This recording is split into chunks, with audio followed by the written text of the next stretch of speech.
And we have obtained the audio of hotshot Ari Emanuel of WME.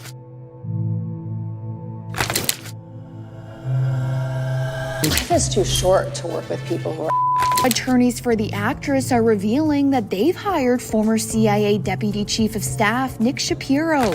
I'm no longer believing the things I'm saying. I feel like I am now lying to the public when I cover these things. I mean, it's a fucked up, bad situation that. Nor the YouTube video, both just miraculously didn't get recorded. Ryan Reynolds and Blake Lively, often seen as one of Hollywood's favorite power couples, are now facing serious challenges that could damage their spotless reputation. Recent leaks and escalating legal battles are unraveling the polished image they've worked so hard to maintain. Their heated conflict with It Ends With Us co-star Justin Baldoni has taken a dramatic twist, featuring leaked recordings, failed legal maneuvers, and resurfaced accusations that paint an increasingly chaotic picture. As more details emerge, it appears that Lively and Reynolds are scrambling to regain control of the story. One of the most shocking revelations in this unfolding drama involves Hollywood super agent Ari Emanuel, the CEO of WME and the representative for Lively and Reynolds. Emanuel made an appearance on the Freakonomics podcast, where he came to Lively's defense and took a jab at Baldoni, dismissively calling him baloney. However, in a strange twist, the episode was never aired as planned. Both the audio and video recordings mysteriously vanished, leaving everyone wondering what really happened. On February 13th, Ari Emanuel was a guest on the Freakonomics Radio Live podcast, where he made headlines for calling Justin Baldoni Justin Baloney. The issue grew even more suspect after a journalist leaked an audio clip of the encounter, in which Emanuel admitted to firing Baldoni under pressure from Lively and Reynolds. The fact that this was the first episode in Freakonomics history that was mistakenly off-sach and not recorded has caused many to suspect whether this was a planned cover-up to protect Hollywood's elite. In addition to the audio failures we had earlier, there was another even bigger failure. The show had not been recorded, she says. And I didn't understand. I asked her to repeat herself. She said, they didn't record the show. And I still didn't quite understand. I mean, I've been recording stuff for many years now. I was a musician and I used to work in all kinds of studios. This show now for 15 years, we've recorded thousands of studio and live interviews, many other things. And not once have the people responsible for recording just failed to record it. But tonight, that's apparently what happened. I am pretty sure we did do a live show with Ari Emanuel and RJ Cutler and Just happened. The one show that could land a powerful WME executive in hot water just so happens to be the only show in your entire career that the recording equipment mysteriously malfunctioned. What a coincidence.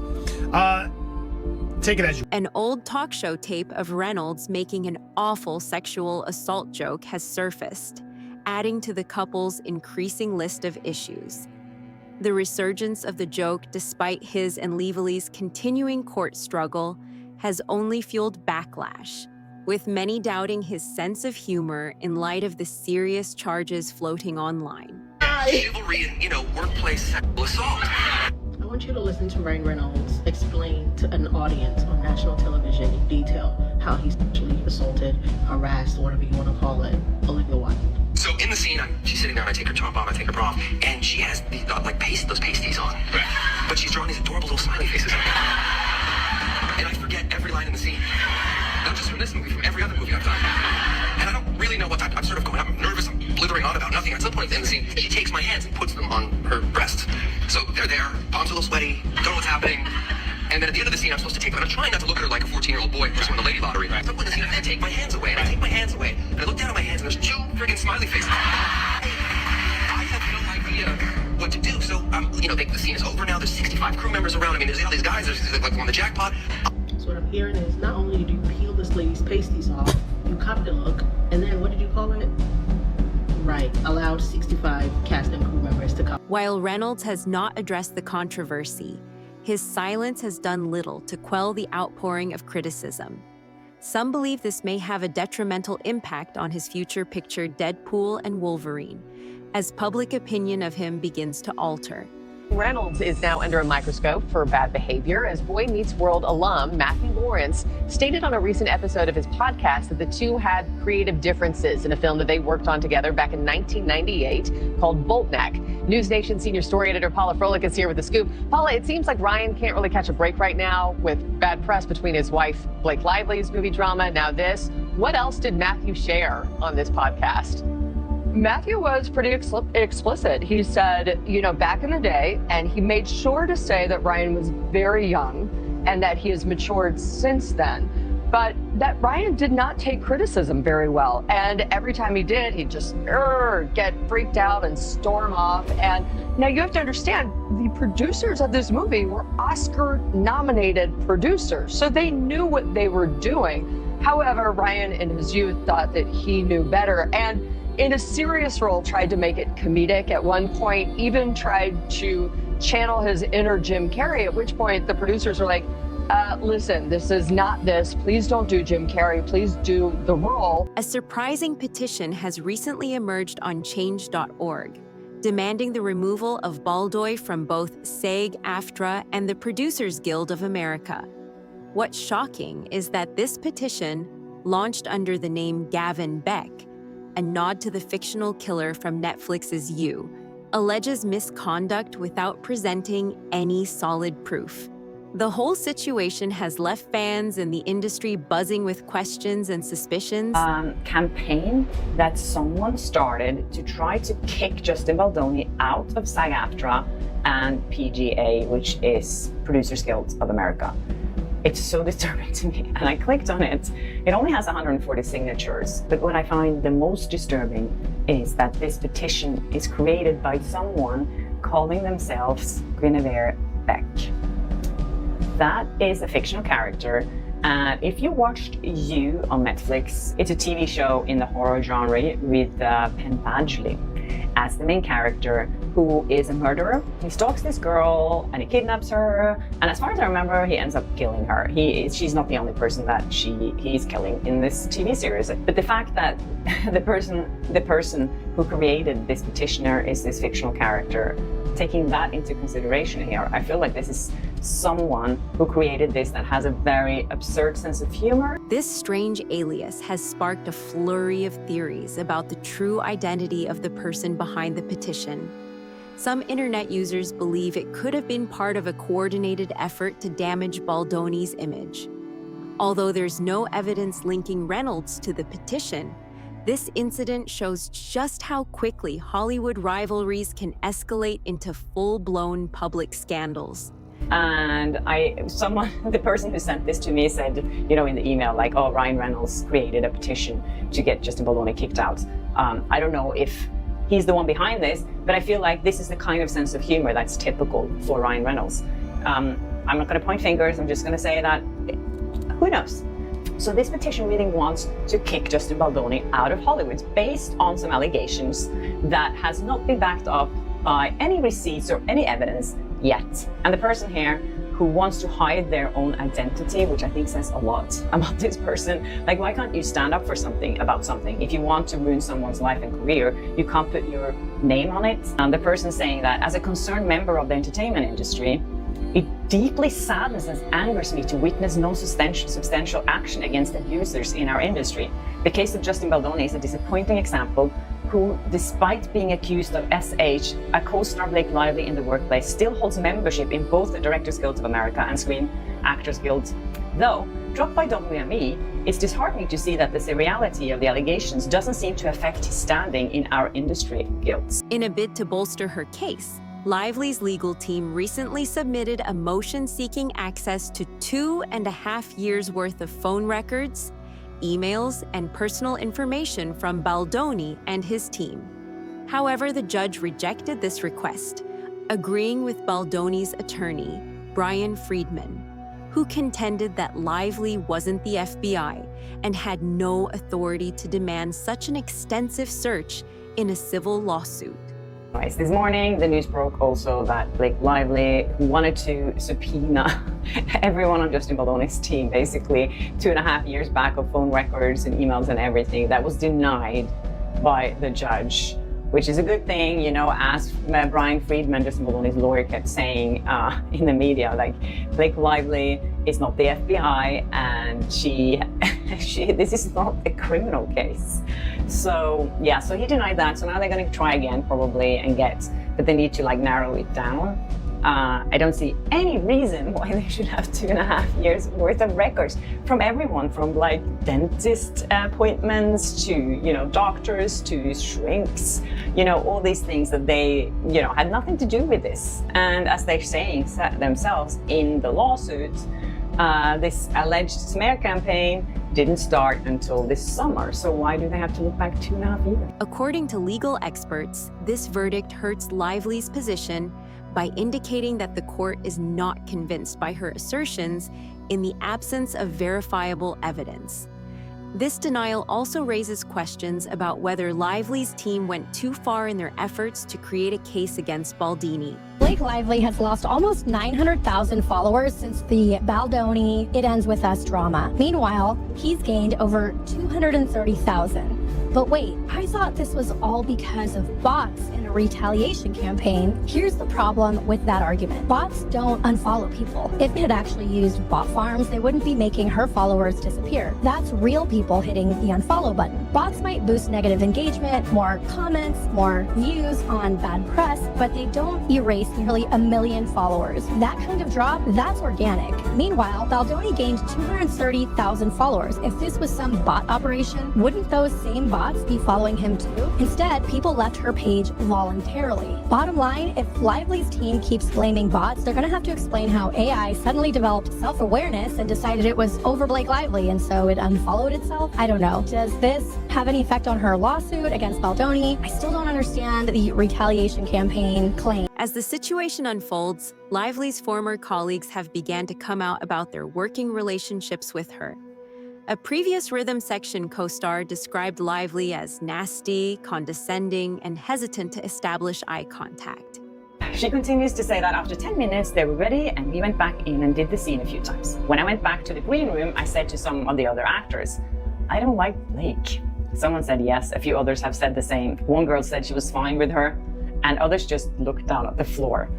We had fun with Daniel Mays at the last day, although it was a violent scene. He kept it very light and made us all laugh and didn't have any lines with Blake. And here comes another story, which is absurd to me. She says that the set was secured, meaning that no one from the outside were allowed onto the set. It was closed off, it was security there, so it was only the actors and people involved in the film. She said here that Blake Lively had a bodyguard with her at all times, and when she was in her fitting room or in her wardrobe, she had a security guard standing outside, and he would also walk with her around the set. She says here that, I understand if you want to have a bodyguard outside because of paparazzis or fans or whatever. Even when she walked from the set to her own dressing room, she says, still in the same building, he would come down, this security guard, and walk with her. This is only one story among many. Few people who have worked with Blake Lively have had anything favorable to say about her. While Lively has never publicly addressed these allegations, the sheer volume of complaints emerging at this time raises severe concerns about her reputation behind the scenes. I think I'm just brunette because of the books. Not everyone knows blondes are nicer anyway. Blake Lively has had issues with many celebrities, both past and present, and you won't believe some of the names on this list. Before Ryan Reynolds and Blake Lively were a thing, he was married to Scarlett Johansson in 2008 before splitting in 2010. Do you know what also happened in 2010? The filming of Green Lantern featuring none other than Ryan and Blake. The filming started in March 2010 and ended in August 2010. People on set said they could feel the chemistry between Ryan and Blake, which was intense. They were giggly and flirty and had non-stop touching with each other on that set. The crazy thing about this is that they were both in relationships then, with Blake dating Penn Badgley and Ryan being married to Scarlett. Their press tour for Green Lantern clearly showed that Ryan and Blake had something going on between them. Even though they claimed to be just friends, they spent lots of time alone together, and Ryan once said he knew he crossed a line. 3 months after the press tour, Blake broke up with with Penn. In the same month, Ryan announced his split from Scarlett, who said Ryan was never home towards the end of their marriage. Both sides of this conflict have faced accusations of using social media as a weapon. In a leaked audio clip, Ari Emanuel implied that Lively and Reynolds leveraged their enormous online presence to sway public opinion against Baldoni. On the other hand, Baldoni's supporters claim that Lively's team has also resorted to online smear campaigns. So this was all arranged. Okay, so I have to admit, I don't keep up that much on Hollywood. But even I caught wind of the Blake Lively, Ryan Reynolds. Let the record show for those listening at home, Ari just slit his throat. I mean, it's a fucked up, bad situation that Baldoni, whatever his name is doing. And it's an effed up situation, whatever, Baldoni, whatever his name is doing. Whatever, he's your client. What a scumbag you are. Now, he was your client too, until I fired him. Right. Did you hear that? I fired him. Yeah, he was. I fired him. Because you didn't even know his name? Like, so disrespectful. You know, Just give a little bit of the backstory. It's not really fair. I've known Ryan and Blake for over a decade. They're really incredible people. As fans dive deep into mysterious social media posts, resurface old interviews, and scrutinize every new twist, this legal battle has escalated into a full-blown war in the court of public opinion. Even with their A-list status, it seems that Lively and Reynolds are beginning to feel the impact of this growing controversy. In Hollywood, they have been incredibly successful. People work with them. They've never had any bad mojo out there and treated people badly. They kind of are charitable because we help them with their foundation. They give them tons of money away. If what is alleged in her lawsuit that happened on social media, just because she complained to the studio that things were unhealthy on the set, that he was director and producer. Did you hear what he just said? If these things happened on set, online, after she complained on set. And they did to her what they're being alleged. They're really bad people. If they did it. Notice how he said, if they did it, then they're really bad people. But here's the problem, Ari. That's the whole point of this court proceeding. Did they actually do that? What has Blake and what have you done to save your career and to kill other pieces like this podcast? You didn't even want us to listen. I mean, the hypocrisy here is insane. Furthermore, if more industry heavyweights start distancing themselves from the pair, it might mark a significant shift in their status in Hollywood. This problem has escalated much beyond a basic legal battle. It has shown hidden power battles in Hollywood, the impact of social media on narratives, and the extent people would go to defend their reputations. It's unclear if Lively and Reynolds are the true victims or the perpetrators, but one thing is certain: their once perfect public image has taken a major hit, and the public has decided who to believe. All right, so everything in the world is just ridiculous. It's pointedly ridiculous, I would say. I mean, I'm no longer believing the things I'm saying. I feel like I am now lying to the public when I cover these things because we're just reaching levels of absurdity that are offending my sensibilities, right? First and foremost, Blake Lively and Ryan Reynolds have hired former CIA agents with a proven track record of lying to the public, gaslighting the public to help her with PR. Also, they moved to do this within the same 24 hours that I started randomly getting attacked for my coverage of Blake Lively. Remember yesterday we talked about The Cut. We're going to speak about that again because that journalist has got some deranged ideas of her own. And then I just found out more about this very interesting background of E.J. Dixon. Also, the judge in Blake Lively's case just slapped down their psychopathic request for 2.5 years worth of every message that Justin Baldoni and Justin Heath and the PR agents have ever sent to everybody, plus location data. We knew that was going to happen. And we have obtained the audio of hotshot Ari Emanuel of WME, who describes himself as ride or die for the couple. As additional leaks and charges emerge, this situation is unlikely to quiet down anytime soon. Lively and Reynolds have yet to make any direct statements regarding the current events. However, as the pressure mounts, it appears like they will be forced to answer quickly. Mediator was just assigned to Blake Lively and Justin Baldoni's nasty legal battle. Life is too short to work with people who are You'll remember Justin accused his co-star and Ryan Reynolds of trying to steal the movie from him. Now, a resurfaced video seems to support that claim. Listen to what Blake said 2 years ago at the Forbes Power Women's Summit. I don't want to just be an actor. I want to have more authorship. And sometimes I had directors or producers or writers who would welcome that and invite that. And sometimes I would have people who really resented that. For them, sometimes that might have felt like a rug pull. All right, cut. I absolutely think this case will settle. The most important thing to both of these celebrities is their brand, is their name, is their ability to work. And litigation does not help that. Can they steer the story in their favor? Or is this just the start of their very public downfall?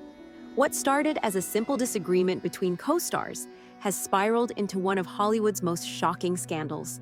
With explosive leaked recordings, misguided legal moves, and a growing wave of backlash, Blake Lively and Ryan Reynolds are finding themselves in increasingly hot water. Their once flawless public image is now tarnished, and their status in the industry hangs in the balance. As new details come to light, one thing is certain: this saga is far from over. Will the real story finally be revealed? Or are there even darker secrets waiting to surface? Only time will tell.